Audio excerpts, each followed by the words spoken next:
കേരളത്തിൽ ഏറ്റവും ആരാധകരുള്ള തമിഴ് താരമാണ് വിജയ്. അതിനാൽ തന്നെ പല ബോക്സ് ഓഫീസ് റെക്കോർഡുകളും അദ്ദേഹം നായകനായ ചിത്രങ്ങൾ ഇവിടെ നേടിയിട്ടുമുണ്ട്. വിശേഷിച്ചും ഓപ്പണിംഗ് കളക്ഷൻ റെക്കോർഡുകളാണ് ഇവ. വൻ ഹൈപ്പുമായി എമ്പുരാൻ വരുന്നതുവരെ കേരളത്തിൽ ഏറ്റവും വലിയ ഓപ്പണിംഗ് കളക്ഷൻ വിജയ് നായകനായ ലോകേഷ് കനകരാജ് ചിത്രം ലിയോയുടെ പേരിലായിരുന്നു. നിലവിൽ എമ്പുരാന് പിന്നിൽ രണ്ടാം സ്ഥാനത്താണ് ലിയോ.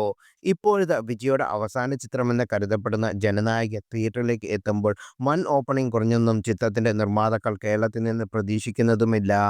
ഏറെക്കാലമായി തമിഴ്നാടിനേക്കാൾ മുൻപേ പ്രധാന തമിഴ് ചിത്രങ്ങൾ കേരളത്തിൽ പ്രദർശനം ആരംഭിക്കാറുണ്ട്. കേരളത്തിൽ നന്നേ പുലർച്ചെ തന്നെ വിജയുടെ അടക്കമുള്ള ചിത്രങ്ങൾ പ്രദർശനം ആരംഭിക്കാറുണ്ടെങ്കിലും തമിഴ്നാട്ടിൽ നിലവിൽ പുലർച്ചയ്ക്കുള്ള ഷോയ്ക്ക് വിലക്കുണ്ട്. ജനനായകന്റെ കാര്യത്തിലും അങ്ങനെ തന്നെയാണ് കാര്യങ്ങൾ. എറണാകുളം കവിത പോലെ ചില പ്രധാന സെന്ററുകൾ റിലീസ് ദിനത്തിൽ വിജയ് ഫാൻ സംഘടിപ്പിച്ചിരുന്ന പ്രദർശനങ്ങൾ പുലർച്ചെ 4-നാണ് നേരത്തെ അറിഞ്ഞിരുന്നത്. എന്നാൽ ഫാൻ ഷോയിൽ മാത്രമല്ല അല്ലാതുള്ള സാധാരണ പ്രദർശനങ്ങളും കേരളത്തിൽ അന്നേ ദിവസം പുലർച്ചെ 4-ന് ആരംഭിക്കുമെന്നാണ് ഇപ്പോൾ ഉറപ്പായിരിക്കുന്നത്.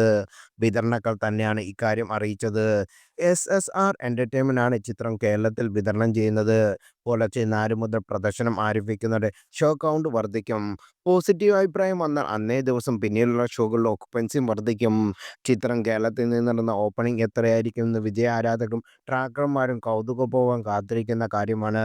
കേരള ഓപ്പണിംഗ് ചിത്രം ലിയോ ഇനി എമ്പുരാനെ മറികടക്കുമോ എന്നാണ് ചോദ്യം.